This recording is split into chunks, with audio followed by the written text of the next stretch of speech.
Winners and losers under the Obama administration. In general, based on the appointments, based on what the Treasury Secretary said this morning, which was clearly a middle-of-the-road type program, the real losers were the left-wing nuts and the right-wing nuts. Midwest exporters, I would argue, and Northwest exporters. Exporters of grain. Look at the appointments. Open traders, Wilsack, Salazar, Kirk, Gregg, Volcker, etc. The cattle industry, I think, will win because Salazar is at Interior.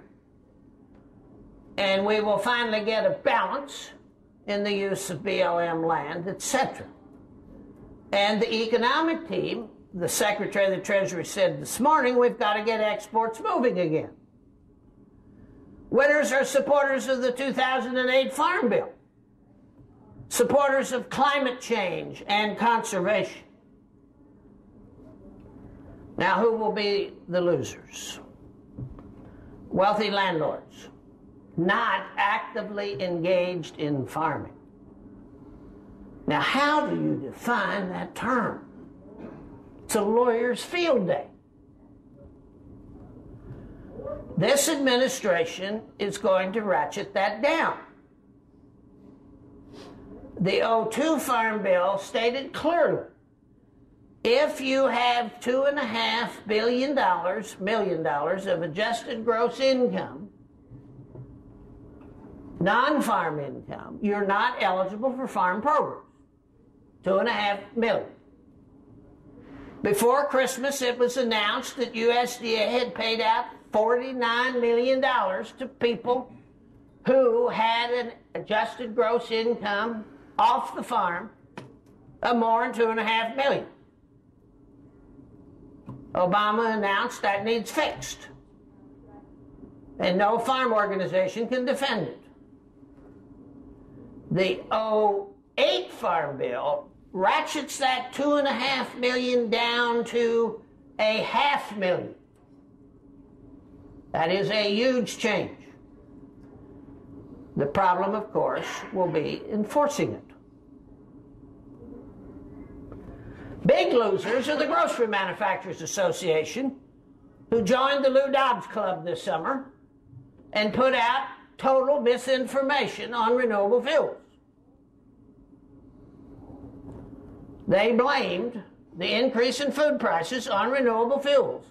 They conveniently forgot oil, which was 75% of the culprit. Now, yes, renewable fuels did increase the price of food. But the Grocery Manufacturers Association blamed it all on ethanol. People who oppose using food for fuel have lost. Opponents of traditional farm programs have lost. Those who believe we can go back to small farms and feed the world have lost. Those who believe we can go back to organic agriculture or go forward, I don't know which direction that's going, and feed the world have lost.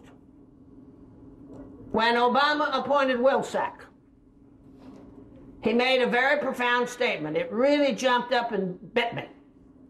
And not surprisingly, the news media missed it, especially the big urban newspapers. Farm Press caught it. He said, organic producers, niche marketers, small farms can feed the community and those who want to buy local, but only the large commercial farmer can feed the world. And then his next sentence was, if we're going to solve terrorism, we have to solve hunger. Someone that's fed isn't going to be a terrorist. At least won't be as easily recruited.